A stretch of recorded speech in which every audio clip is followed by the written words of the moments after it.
मुसाफिर हूँ, मंजिल से अभी दूर हूँ, कोई ऐसा दूर भी नहीं। अगर कब्र ही इंसान की मंजिल है तो फिर किसी भी दिन किसी भी वक्त जा पहुँचूँगा। लेकिन दानिश्वर कहते हैं कि इंसान की मंजिल कब्र नहीं होती। कब्र में तो इंसान मरकर उतरता है, बल्कि उतारा जाता है। फिर इंसान की मंजिल क्या है?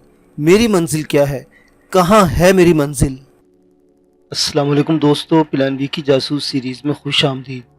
मुअज़्ज़िज़ सामीन हज़रात, आइए सुनते हैं अनायतुल्लाह की हंगामा खेज सरगुज़श्त मंजिल और मुसाफिर किस्त नंबर 38। मुअज़्ज़िज़ सामीन, आपसे उम्मीद की जाती है कि वीडियो को लाइक करें और चैनल को भी सब्सक्राइब कर दें, शुक्रिया। फजल दाद ने मुझे सुनाया, लड़की जूं जूं बोलती जा रही थी, इसका जहन साफ होता जा रहा था। बहुत सा बोलकर और आंसू बहाकर वो बिल्कुल सही हालत में आ गई और वो बाजू और टांगों से अपना सतर छुपाने लगी। फजल दाद देहाती था और फौजी भी था।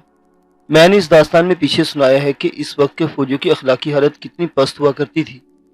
महाज से वापस आने वाले फौजी सबसे पहले इसमें फरोश औरतों के बाजार का रुख करते थे। फजल दाद के सामने एक जवान बिल्कुल बरहना बैठी थी और वो खूबसूरत भी थी। खूबसूरत ही या नहीं, एक फौजी के लिए काफी था कि वो एक औरत थी। इस वक्त फजल दाद की ज़हनी और जज्बाती हालत हैवानों जैसी थी। वो बेकाबू होने लगा और इसने एक बार फिर जोहरा खानम के सर पर हाथ रखा और इसके बालों में उंगलियां फेरने लगा। उसके साथ ही इसका एक हाथ अपने हाथ में ले लिया। अचानक इसके अंदर जलजले जैसा एक झटका आया। मैंने कहा है कि वो देहाती भी था। देहातों में गैरत का जज्बा बड़ा ही शदीद होता है। फजल दाद के अंदर ये जज्बा बेदार हो गया। जोहरा खानम एक मजलूम लड़की थी जिसे एक शख्स ने बाप बनकर बेआबरू करने की कोशिश की थी। फजल दाद ने फौरन अपने दोनों हाथ पीछे कर लिए और उठकर खड़ा हुआ। इसने जोहरा खानम को हाथ से इशारा किया कि वो बैठी रहे। वो खुद चंद कदम परे गया और जोहरा खानम की तरफ पीट करके आंखें बंद कर ली। इसने दिल ही दिल में अल्लाह से दुआ मांगी, या अल्लाह मुझे शैतान के कब्जे से छुड़ा दे और इतनी हिम्मत दे के अपने आप को काबू में रखूं और इस मजलूम औरत को एक पाकीज़ा अमानत समझूं। उसने ना कोई नफल पढ़े ना कोई आयत पढ़ी, सिर्फ और सिर्फ अल्लाह को पुकारा और रूह की गहराइयों से ये इल्तिजा की। यहाँ वही बात हुई जो दिल से निकलती है, असर रखती है। फजल दाद के वजूद में और इसकी ज़ात में ऐसी ठंडक सी आ गई कि वो बिल्कुल ही बदला हुआ इंसान बन गया। इसने अल्लाह तबारक व तआला को अपने साथ रख लिया था। वो एक ऊंची झाड़ी की ओर में चला गया। इससे अपनी खाकी पतलून उतारी। इसके नीचे इसने अंडरवेयर पहना हुआ था। ये फौजी अंडरवेयर था जो घुटनों से जरा ऊपर तक लंबा होता है और इसमें अजारबंद पड़ा होता है। इसने ये अंडरवेयर, जिसे आम जुबान में कच्छा भी कहते हैं, उतार लिया और फिर पतलून पहन ली। वापिस जोहरा खानम के पास आए, उसे देखकर कहा कि ये पहन ले। फिर से अपनी कमीज उतारी और ये भी जोहरा खानम को पहना दी। जोहरा खानम का जिस्म ढांपा गया और अब फजल दाद के जिस्म पर बुनियान थी पतलून। एक मर्द ने जोहरा खानम का जिस्म ढांप दिया तो उस पर ऐसा असर हुआ कि फजल दाद के साथ लिपट गई और ऐसी रोई कि इसकी हिचकियां बंद गई। ये सुकून और मुसर्रत का रोना था। फजल दाद पर कोई उल्टा असर न हुआ, बल्कि वो इसके सर पर हाथ फेरता, उसकी पीठ थपथपाता रहा। वो बहुत देर रोती रही और फजल दाद से अलग हो गई। ये मैं अपने अल्फाज में कह रहा हूँ कि अब लड़की ज़हनी तौर पर नॉर्मल हो गई थी। फजल दाद पर बड़ी नाजुक जिम्मेदारी आ पड़ी थी। इस जिम्मेदारी का अहम पहलू यह था कि इसे अपने आप पर काबू रखना था। इसलिए जोहरा खानम से पूछा कि इस इलाके से वाकिफ है या नहीं और ये इलाका आसाम से कितनी दूर है। जोहरा खानम को कुछ भी मालूम नहीं था। मैं अपनी इस दास्तान में वो तफसीलात पेश नहीं कर रहा कि दोनों इस जंगल में कितना अरसा इकट्ठा रहे और किस तरह रहे और उन्होंने और कितना सफर तय किया। फजल दाद ने मुझे बताया कि इसने फैसला कर लिया था कि अगर वो इस जंगल से निकलकर आसाम या बंगाल पहुंच गया तो वो जोहरा खानम को अपने साथ अपने गांव ले जाएगा और इससे शादी किसी अच्छे आदमी से करा देगा। वो खुद शादीशुदा था। जोहरा खानम को माँ, छोटा भाई और छोटी बहन याद आते थे और रो पड़ती थी। कहती थी कि इसकी माँ जिंदा नहीं होगी, उसका भाई और बहन न जाने कहाँ दर बदर की ठोकरें खा रहे होंगे। फजल दाद इसे झूठी सच्ची तसल्लियां देने के सिवा कुछ नहीं कर सकता था। फजल दाद ने बताया कि इसके अंदाजे के मुताबिक वो 1 महीने से ज्यादा अरसा इकट्ठा रहे। फजल दाद ने सूरज को देखकर मशरिक, मगरिब और शुमाल जनूब का हिसाब रखा हुआ था। वो सुबह उठते ही शुमाल की तरफ चल पड़ते थे। आगे इलाका कुछ आसान आ गया था। पहाड़ी और टेकरियां तो थी लेकिन दूर दूर थी, लेकिन बाकी इलाका इतना गैर हमवार नहीं था कि चलने में दुश्वारी होती। फजल दाद ये महसूस कर रहा था कि जमीन ऊपर को उठती जा रही है। इसका मतलब यह था कि वो बुलंदी की तरफ जा रहे थे। गर्मियों का मौसम शुरू हो गया था, लेकिन वहां इतनी ज्यादा गर्मी नहीं थी जितनी मैदानी इलाकों में होती है। उस इलाके में भी दरख्तों और ऊंची नीची घास और झाड़ियों की बहुतात थी। ये दरख्त कुछ इस किस्म के थे और झाड़ियां भी मुख्तलिफ थी। اس سے پتہ چلتا تھا کہ یہ خطہ کوئی اور ہے، شاید یہ برما نہیں۔ ایک شام فضل داد اور زہرہ خانم بڑی خوبصورت جگہ رک گئے۔ چھوٹی چھوٹی گھاس مخمل کی طرح ملائم اور نرم تھی، اس کے ارد گرد درخت تھے۔ انہوں نے رات سونے کے لیے جگہ موزوں سمجھی، وہ لیٹے کچھ دیر باتیں کرتے رہے اور پھر سو گئے۔ فضل داد کو اپنے جسم پر 3-4 جگہ چبھن محسوس ہوئی اور وہ بیدار ہو گیا۔ اس کے ساتھ کچھ آدمیوں کی باتیں سنائی دی اور پھر اسے زہرہ خانم کی آواز سنائی دی۔ اس نے اس کا نام لے کر پکارا تھا۔ فضل داد نے آنکھیں کھولی، سورج طلوع ہو چکا تھا، تیز روشنی نے اس کی آنکھیں نہ کھلنے دی۔ وہ اٹھ بیٹھا، اس نے آنکھیں مل کر دیکھا تو اس کے ہوش اڑ گئے۔ اس کے ارد گرد بالکل 4 برہنہ آدمی کھڑے تھے، ان کے ہاتھوں میں لاٹھیاں سی تھیں جو آگے سے برچھیوں کی طرح تراشی ہوئی تھی۔ ان برچھیوں کی نوکیں فضل داد کے جسم سے لگی ہوئی تھی۔ وہ جب سویا تھا تو اس نے ان نوکوں کو چبھن محسوس کی تھی۔ تب اس نے ہر طرف دیکھا، زہرہ خانم اس سے 7-8 قدم دور کھڑی تھی اور 2 آدمی نے اس کے بازو پکڑ رکھے تھے۔ یہ سب آدمی بالکل برہنہ تھے۔ ان کے جسموں کے رنگ گندمی اور بڑے صاف تھے، بعض کے بال خاصے لمبے اور بعض کے کٹے ہوئے تھے۔ ان میں ایک کے ہاتھ میں فضل داد کا تھیلا بھی تھا۔ فضل داد سمجھ گیا کہ یہ وہی نانگے قبائلی ہیں جن کے بارے میں اس نے پہلے بھی سن رکھا تھا، اور وہ ان کے ہاتھ چڑھ گیا تھا اور اسے یہی نظر آ رہا تھا کہ وہ اسے قتل کر دیں گے اور زہرہ خانم کو اپنے ساتھ لے جائیں گے۔ زہرہ خانم رو رہی تھی لیکن فضل داد بے بس ہو گیا تھا، وہ کچھ بھی نہیں کر سکتا تھا۔ وہ آپس میں اپنی زبان میں باتیں کر رہے تھے۔ ان میں سے 2 ایک طرف دوڑے گئے اور جب واپس آئے تو ان کے ہاتھوں میں پودوں کی لمبی لمبی ٹہنیاں تھیں جو بیلیں معلوم ہوتی تھی۔ انہوں نے فضل داد کے ہاتھ آگے کر کے ان بیلوں سے باندھ دیے، پھر اس کے پاؤں بھی باندھ دیے۔ 2 آدمیوں نے اس کے بندھے ہوئے ہاتھ اور بندھی ہوئی ٹانگوں کے نیچے سے 2 لاٹھیاں جوڑ کر گزاری۔ اس طرح فضل داد کو اٹھا لیا کہ لاٹھیوں کے اگلے سرے ایک آدمی کے کندھے پر اور پچھلے سرے دوسرے آدمی کے کندھے پر تھے۔ اس طرح فضل داد بندھے ہاتھوں اور پاؤں سے لٹک رہا تھا۔ ایک آدمی نے زہرہ خانم کو اپنے کندھے پر ڈال لیا۔ فضل داد نے موت کو قبول کر لیا۔ اسے اپنے آپ کو اس طرح تسلی دی کہ جاپانی کو ہاتھوں بھی مرنا تھا، وہاں سے بچ نکلے تو جنگل میں کسی درندے کا شکار ہو جانا تھا، وہ نہ ہوئے تو ان نانگے وحشیوں کے ہاتھ موت لکھی ہوئی تھی، وہ مل رہی ہے۔ اللہ کو یہی منظور تھا۔ فضل داد دائیں بائیں دیکھتا جا رہا تھا۔ سارا علاقہ سرسبز تھا اور درخت تو بہت ہی تھے، ہری بھری ٹیکریں، اونچی نیچی پہاڑیاں بھی تھی، لیکن یہ علاقہ دشوار گزار نہیں تھا۔ آگے چڑھائی ہی چڑھائی تھی، کہیں زیادہ اترائی آتی تھی اور پھر زمین اوپر کو چلی جاتی تھی۔ فضل داد سمجھ گیا تھا کہ یہ لوگ بلندیوں پر رہتے ہیں۔ فضل داد کے پاس گھڑی تھی جو نانگوں نے نہیں اتاری تھی۔ نانگے بہت تیز چل رہے تھے، زہرہ خانم کو باری باری اٹھا رہے تھے، وہ جسموں سے بہت طاقتور معلوم ہوتے تھے۔ وہ جب رکے تو فضل داد کو گھڑی نے بتایا کہ 4 گھنٹے اور کچھ منٹ گزر گئے ہیں۔ انہوں نے فضل داد کو بڑے آرام سے زمین پر رکھ دیا اور لاٹھیاں جو دراصل ان کی برچیاں تھی کھینچ دی، پھر اسے پاؤں پر کھڑا کر دیا۔ اس کے پاؤں کھول دیے گئے لیکن ہاتھ نہ کھولے گئے۔ فضل داد نے سب سے پہلے زہرہ خانم کو دیکھا، اسے بھی انہوں نے کاندھوں سے اتار دیا تھا اور وہ رو رہی تھی۔ ہر طرف دیکھا تو یہ جگہ پہاڑیوں سے گھری ہوئی نظر آئی، سبزہ زار اور درختوں کی وجہ سے یہ ساری جگہ بہت ہی خوبصورت لگتی تھی۔ دیکھتے ہی دیکھتے وہاں نانگے آدمی اور عورتوں کا اور بچوں کا ایک ہجوم اکٹھا ہو گیا۔ بچے تالیاں بجا رہے تھے اور بڑے بھی ہنستے مسکراتے باتیں کر رہے تھے۔ اگر ان کی باتیں سمجھ میں آتی تو کچھ اندازہ ہو جاتا کہ ان لوگوں کا مقصد کیا ہے۔ وہاں ادھر ادھر درختوں کی ٹہنوں، سرکنڈوں اور گھاس پھوس کے جھونپڑے بنے نظر آ رہے تھے، جن میں بعض گول تھے اور باقی چکور۔ اچانک ہجوم میں ہڑبونگ سی ہوئی اور یک لفظ یہ ہڑبونگ خاموشی میں بدل گئی۔ ایک طرح سے ہجوم نے ادھر ادھر ہٹ کر راستہ بنایا۔ ایک نانگا آ رہا تھا جس کے پیچھے 4 نانگے تھے۔ یہ نانگا ان کا سردار معلوم ہوتا تھا، وہ پوری طرح نانگا نہیں تھا۔ اس نے کمر کے گرد ایک رسی باندھ رکھی تھی، اس رسی سے رنگدار کپڑوں کے چھوٹے چھوٹے ٹکڑے لٹک رہے تھے، کوئی ٹکڑا ایک بالش سے زیادہ نہیں تھا۔ اسی رسی میں پھولدار ٹہنیاں بھی اڑسی ہوئی تھی۔ اس شخص کے سر کے ارد گرد رنگدار کپڑے کی پٹی بندھی ہوئی تھی جس میں پرندوں کے رنگدار پر اڑسے ہوئے تھے۔ اس کے بال عورتوں کی طرح لمبے تھے، وہ چہرے سے ادھیڑ عمر لگتا تھا۔ ادھیڑ عمر کی 2-3 لکیریں ظاہر ہو گئی تھی۔ اس کے ہاتھ میں تقریباً 2 فٹ لمبا ڈنڈا تھا جس پر رنگدار کپڑے لپٹے ہوئے تھے۔ اس کے آگے والے سرے پر رنگدار پر لگے ہوئے تھے اور اس کے پچھلے سرے کے ساتھ 2 چھوٹی چھوٹی گھنٹیاں بندھی ہوئی تھی۔ وہ جب آیا تو ہجوم پر یہ سناٹا طاری ہو گیا اور ہر بچہ، عورت اور آدمی دو زانو بیٹھ کے اور سر جھکا لیے۔ یہ شخص جسے میں سردار ہی کہوں گا، پہلے زہرہ خانم کے پاس گیا اور اسے سر سے پاؤں تک دیکھا اور پھر اس کے ارد گرد چکر لگائے اور پیٹ کے پیچھے کھڑے ہو کر بڑے غور سے دیکھا۔ پھر اس نے ڈنڈے کا اگلا سرا جہاں پرندوں کے پر اڑسے ہوئے تھے زہرہ خانم کی پیٹھ کے ساتھ لگا کر منہ سے عجیب سی آواز نکالی۔ اس نے ہجوم کی طرف منہ کر کے کوئی بات ایسے انداز میں کہی جیسے کوئی اعلان کیا ہو۔ ہجوم نے اچھل کر، کود کر اور تالیاں بجا کر خوشی کا اظہار کیا۔ اس سے ظاہر ہوتا تھا کہ ان کے سردار نے اعلان کیا ہے کہ ان کے مطلب کی چیز مل گئی ہے۔ پھر یہ سردار فضل داد کے سامنے جا رکا اور اسے بھی اچھی طرح دیکھا۔ اس نے اپنے ساتھ کھڑے نانگوں کو آہستہ سے کچھ کہا۔ نانگے فضل داد کو ایک طرف لے گئے اور ایک درخت کے ساتھ پاس کھڑا کر کے اس کے بندھے ہوئے ہاتھ مضبوط رسی ڈال دی اور رسی کا دوسرا سرا درخت کے ساتھ باندھے جیسے کسی جانور کو باندھا جاتا ہے۔ وہ ایسی جگہ تھی जहां से फजल दाद को सब कुछ नजर आ रहा था। शाम के वक्त फजल दाद को एक झोपड़ी में ले गए जो पत्थरों का बना हुआ था। इसके छत में दरख्तों के मोटे टहन और सरकंडे और इस तरफ मट्टी डाली हुई थी। इस झोपड़े का एक ही दरवाजा था। फजल दाद को अंदर बिठाकर दरवाजा बंद कर दिया गया। थोड़ी देर बाद उसे खाना दिया गया। ये उबले हुए चावल और शोरबे वाली मछली थी। फजल दाद ने बड़ी लंबी मुद्दत के बाद सही खाना देखा था। वो इस खाने पर टूट पड़ा और पेट भरकर खाया। इसके हाथ इस झोपड़ी में दाखिल करके खोल दिए गए थे। दो नांगों ने इसे न जाने क्या कुछ कहा था। वो उंगली और हाथ इसकी तरफ करके जोर जोर से हिलाते और गुस्से से बोलते थे। वो यकीनन यही कहते होंगे, यहाँ से भागने की कोशिश की तो तुम्हें जिंदा नहीं रहने दिया जाएगा। फजल दाद की रात इस कमरे में गुजरी। ये एक कैद खाना था। इसे अपना कोई गम नहीं था। वो जोहरा खानम के लिए परेशान था।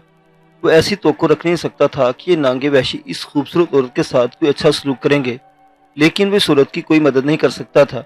वो बहुत ही थका हुआ था और उसने खाना इतना ज्यादा खा लिया था कि इस पर गुनूद की तारी हो गई और वो सो गया।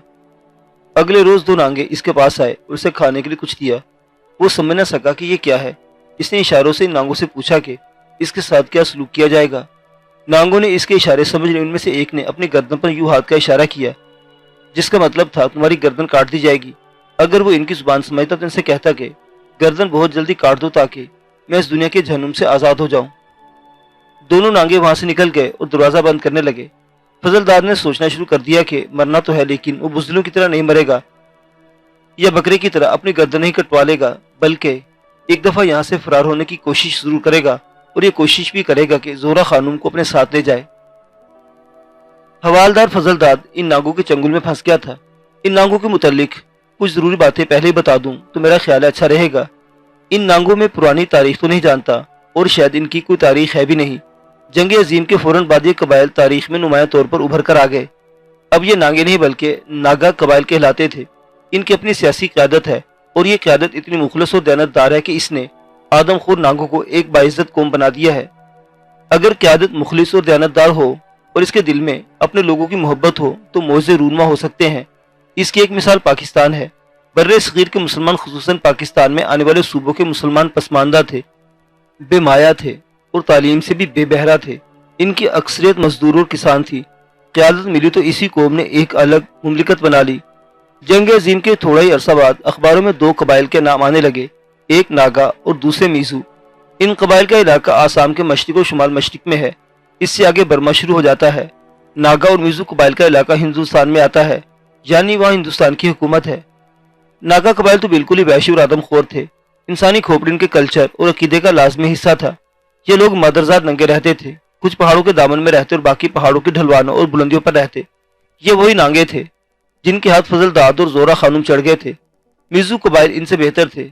इनमें नांगों जैसा वहशीपन नहीं था और दरिंदगी भी नहीं थी। मीजू कबाइल का इलाका नांगों के इलाकों के साथ मिलता है। अक्सर मीजू कबाइल के लोग ही नांगे आदमखोरों का शिकार हुआ करते थे। आप ये सुनकर हैरान होंगे कि सन 1950 से जरा पहले ही इन नांगों और मीजू कबाइल ने हिंदुस्तान की हुकूमत के खिलाफ मुसल्लह बगावत कर दी और आज़ादी का मुतालबा किया था। इनका मुतालबा यह था कि इन्हें एक अलग मुमलिकत दी जाए जिसका नाम नागालैंड होगा। दरअसल नागा और मीजू कबाइल मुत्तहिद हो गए थे। वो आज तक मुत्तहिद हैं और इनमें वही सियासी बेदारी है जो हर तहजीब याफ्ता कौम में पाई जाती है। इनकी मुसल्लह बगावत को दबाने के लिए हिंदुस्तान को अपनी फौज इस्तेमाल करना पड़ी और खासी शदीद और खूरेज जंग हो गई, लेकिन वो कई साल चलती रही। ये जंग आज़ादी ऐसी थी जैसी सुबह सरहद के कबायली पठानों ने अपने इलाके में अंग्रेजों के खिलाफ लड़ी थी। हिंदुस्तान नागा और मीजू कबाइल की मुसल्लह बगावत को फौजी ताकत से दबा ना सका। इसकी खबरें सारी दुनिया के अखबारों और रिसालों में आने लगी और यूं मुहज्जब दुनिया नागा और मीजू कबाइल और इनकी जंग आज़ादी से वाकिफ हुई। नागे और मीजू कबाइल पहाड़ियों में चले गए और गुरीला किस्म की लड़ाई लड़ते रहे। यहाँ मैं आपको एक दिलचस्प बात सुनाता हूँ जो शायद बहुत से सामीन ने पहले ना सुनी होगी। अगर मैं कहूँ कि नागा और मीजू कबाइल का राब्ता हमारे कबायली पठानों के साथ था तो आप हैरान होंगे ये कैसे मुमकिन हुआ। यह राब्ता या तल्लुक इस तरह था कि सुबह सरहद से 400 फ्यूल मनों के हिसाब से स्मगल होकर कराची पहुंचती थी। स्मगलर वहां से बहरी जहाजों में मशरकी पाकिस्तान तक पहुंचाते थे। इनके एवज वहां या कराची में ही बैनुल अक़वामी स्मगलर राइफलें, मशीन गन्ने, ग्रेनेड और दीगर एमुनेशन फराहम करते थे। यह असला मशरकी पाकिस्तान से स्मगल होकर नागा और मीजू कबाइल तक पहुंचता था। ये कारोबार पाकिस्तान और हिंदुस्तान के स्मगलर करते थे और इससे उन्होंने बेतहाशा दौलत कमाई थी। उधर बर्मा 2.5-3 साल मैदान जंग बना रहा था। जापानियों, अंग्रेजों, अमरीकियों और हिंदुस्तानियों के बेअंदाज अफसर और जवान मारे गए थे। घने जंगलों में हर तरफ असला और एमुनेशन बिखरा पड़ा था। बर्मा के डाकू मशहूर हुआ करते थे। इन लोगों ने ये असला और एम्यूनेशन इकट्ठा करके कहीं छुपा लिया था। जंग के बाद इन्हें असला की मंडी मिल गई थी। ये थी नागा और मिजू कबाइल की जंग आजादी। इस तरह बर्मा की तरफ से भी इन कबाइल को असला बारूद मिलता रहा। अब इन कबाइल की मुसल्लह जंग आजादी रुक गई है, लेकिन सियासी मैदान में इनकी जंग जारी है और ये लोग हिंदुस्तानी हुकूमत की एक मुसलसल मुसीबत बने हुए हैं। इनके नुमाइंदे असम्बलियों में पहुंच गए हैं। इनका मुतालबा है नागालैंड का क्याम। इनकी देखा देखी भूटान के लोगों ने भी कुछ अर्सा पहले बगावत कर दी थी और ऐलान किया था कि वो हिंदुस्तान से अलग होकर अपनी अलग मुमलिकत बनाएंगे, जिसका नाम गोरखालैंड होगा। हिंदुस्तान ने कई डिवीजन फौजी इलाकों में रखी हुई है और वहाँ फौजियों पर फायरिंग के वाकयात होते ही रहते हैं। अब देखिए कि इन वहशी और आदमखोर नागों में बेदारी किस तरह पैदा हुई। मैंने बताया कि नागे दुश्वार गुजार पहाड़ियों और जंगलाती इलाके में रहते थे। पहाड़ियों के दामन में भी और बुलंदियों पर भी। जंग अजीर बर्मा में भी आ गई तो अंग्रेजों को वहां सबसे बड़ी जिस दुश्वारी का सामना हुआ वो वहां के जंगल और पहाड़ थे। इनमें बापैदा गुजरना भी मुहाल था, लेकिन इस दुश्वार गुजार इलाके में से गाड़ियां गुजारनी थी और फौजियों ने नकलो हरकत करनी थी। इतने चौड़े रास्ते बनाने थे जिन पर फौजी ट्रकों और टैंकों ने चलना था। अगर फौजी को इस काम पर लगा दिया जाता तो लड़ने के बजाय कोई फौजी न रहता। इस काम के लिए मजदूर इकट्ठे किए गए। ये एक सिविलियन फौज थी जो आसाम और बंगाल से इकट्ठी की गई थी। इस फौज के पास दो ही हथियार थे, गेंती और बेलचा। इन मजदूरों के रहने और खाने का इंतजाम वहीं जंगलों में कर दिया गया और वो दिन भर जंगल काटते और पहाड़ों की ढलवानों पर रास्ते और सड़कें बनाते रहते थे। एक रोज इस मजदूर फौज में भगदड़ मच गई। मालूम हो कि घने जंगल में बिल्कुल नंग-धड़ंग दो आदमी निकले और एक नौजवान मजदूर को उठाकर ले गए। कुछ मजदूरों ने इनका पीछा किया, लेकिन वो नागे बिल्कुल ही गायब हो गए, जैसे फिजा में तहरील हो गए हों। वहां हजारों मजदूर काम कर रहे थे। एक मजदूर के अगवा का वाकया तमाम मजदूरों के कानों तक पहुंचा। इसकी सूरत ये बन गई कि जैसे वो नांगे इंसान नहीं बल्कि जिन्नात या इस जंगल के भूत प्रीत थे जो अचानक नमूदार हुए और एक नौजवान मजदूर को उठाकर कहीं गायब हो गए। ये भी सुना सुनाया गया कि दो तीन मजदूर इनके ताकुब में इन तक पहुंच गए थे। नांगों ने पीछे मुड़कर देखा तो वो सारे मजदूर बगैर हाथ लगाए चकराकर गिरे और बेहोश हो गए। ये एक मुबालगा था। रास्ते और सड़कें बनाने का काम की निगरानी अंग्रेज अफसर कर रहे थे, जिनका ताल्लुक इंजीनियरिंग डिपार्टमेंट के साथ था। अंग्रेज बेदार मगज कौम थी जिसने आधी दुनिया पर हुकूमत जो की थी। ये इनकी दानिशमंदी का नतीजा था। दानिशमंदी ये कि अंग्रेज जिस मुल्क में जाते थे वहाँ के लोगों की नफ्सियात, नजरियात और उनकी मुआशरती उमूर को समझ लेते थे। उनके साथ इनके मुताबिक सलूक और बर्ताव करते थे। इस तरह वो इस मुल्क के लोगों को अपना गर्विदा बनाकर इन्हें गुलाम बना लेते थे। अंग्रेज अफसरों को पता चला कि कुछ नागे लोग एक मजदूर को उठाकर ले गए हैं, तो उन्होंने इन वैशी लोगों के खिलाफ फौज इस्तेमाल न की बल्कि इन तक पहुंचे। मैं ये तो नहीं बता सकता कि इन अंग्रेजों ने किस तरह इन नांगों को राम किया। मैं इतना ही जानता हूँ कि अंग्रेजों ने इन पर कोई तशद्दुद नहीं किया था। ये देखा गया कि जब अंग्रेज अफसर वापस आए तो इनके साथ सैकड़ों नांगे थे। इन्हें अंग्रेज मजदूरी के लिए साथ लेकर आए थे। ये मजदूरों का एक लश्कर बन गया जिसमें सिर्फ नांगे थे, और जब उन्होंने काम शुरू किया तो पता चला जैसे ये इंसान नहीं बल्कि मशीनें हों। देखते ही देखते उन्होंने सड़कों और पगडंडियों के लिए जंगल साफ कर दिए और पहाड़ियां काट डाली। इनकी अपनी ही खुराक थी। वो छिपकली से लेकर गिद्दड़ और भेड़िए तक को पकड़कर खा जाते थे। इनकी अपनी कुछ शराय थी। इनमें से नहायत दिलचस्प शर्त यह थी कि वो नोटों की शक्ल में अपनी उजरत वसूल करते थे। इन दिनों रुपया सिक्के की सूरत में ज्यादा चलता था, लेकिन नांगे सिक्का कबूल नहीं करते थे। वो 5 रुपए, 10 रुपए और 100 रुपए का नोट लेते थे, लेकिन कोई नोट जरा सा भी मुड़ा तुड़ा होता तो वो नहीं लेते थे। कहते थे बिल्कुल नए नोट लेंगे, लिहाजा इनके लिए बिल्कुल नए नोट लाए जाते थे। जिस मजदूर को वो उठाकर ले गए थे इसे उन्होंने खा पी लिया था। मालूम हुआ था कि ये लोग अपने किसी खास त्यौहार या तकरीब पर इंसानी जान की कुर्बानी देते हैं और फिर इसे पकाकर खा लेते हैं। ये नागे मजदूरी करने आए तो इनका ताल्लुक तहजीब याफ्ता लोगों के साथ पैदा हुआ। आसाम और बंगाल के मजदूर इनसे डरते थे, लेकिन आहिस्ता आहिस्ता इनका खौफ खत्म हो गया। इन नागों ने आसामी और बंगालियों के असरात कबूल करना शुरू कर दिए। पहला असर ये कबूल किया कि इन्हें यूं बहना नहीं रहना चाहिए। उन्होंने पहला जो लिबास पहना वो सिर्फ एक रस्सी थी जो कमर के गिर्द बांध लेते थे। फिर उन्होंने रस्सी में आगे और पीछे कपड़े का एक टुकड़ा उड़स लिया और फिर उन्होंने कमर के गिर्द कपड़ा बांधना शुरू कर दिया। इनकी देखा देखी जो नांगे पहाड़ियों की बुलंदी पर रहते थे वो भी नीचे आने लगे, लेकिन तमाम के तमाम कबाइल नीचे न उतरे। अपना रहन सहन और तमद्दुन जैसा कैसा भी था छोड़ने पर आमादा नहीं थे। जंग खत्म हो गई तो ये नांगे वापस तो चले गए, लेकिन अब वो नांगे नहीं रहे थे। वो अपना सतर ढांप कर रखते थे और बाज ने तो लिबास भी पहनना शुरू कर दिया था। जंग अजीम ने कई पसमानदा कौमों में सियासी और जहनी बेदारी पैदा कर दी और उनमें आज़ादी की तड़प आ गई। इन्हें लीडरशिप मिल गई। जंग अजीम के बाद की तारीख पढ़े तो आप देखेंगे कि बेशुमार छोटे छोटे मुल्क जो इस्तेमारी ताकतों के कब्जा में हुआ करते थे आज़ाद हुए। इनमें इंडोनेशिया की जंग आज़ादी तारीख का एक बहुत बड़ा वाक़या है। पाकिस्तान वारिज़ वजूद में आया और अफ्रीका के छोटे छोटे मुल्क भी आज़ाद होते चले गए। میں آگے چل کر آپ کو انڈونیشیا کی جنگ آزادی کی کہانیاں سناؤں گا، جو میں اس لیے وثوق کے سنا سکتا ہوں کہ میں خود اس جنگ آزادی میں شریک ہوا تھا۔ انڈونیشیا کے مسلمانوں نے آزادی کے لیے جان و مال کی جو قربانیاں دی تھی وہ ولولہ انگیز بھی ہیں اور حیران کن بھی۔ ان نانگوں کو بھی جو لیڈر مل گئے جو ان جیسے پسماند اور وحشی نہیں تھے بلکہ ان علاقوں کے رہنے والے پڑھے لکھے لوگ تھے، انہوں نے نانگوں کی ذہنی بیداری کو ایسا استعمال کیا کہ ان میں سیاسی بیداری پیدا کر دی۔ انہیں نانگے کہنے کے بجائے ناگے کہنے لگے اور ان کا اتحاد میزو قبائل کے ساتھ کر کے انہیں ایک قوم بنا دیا۔ یہ قوم جس طرح جنگ آزادی کے محاذ پر ڈٹی ہوئی ہے، اس سے پتہ چلتا ہے کہ یہ لوگ اپنی آزاد مملکت ناگالینڈ بنا کر ہی رہیں گے۔ معزز سامعین حضرات، عنایت اللہ کی یہ جنگی سرگزشت ابھی جاری ہے، باقی واقعات اگلی قسط میں دیکھتے رہیے پلان بی کی جاسوس سیریز۔ اللہ حافظ۔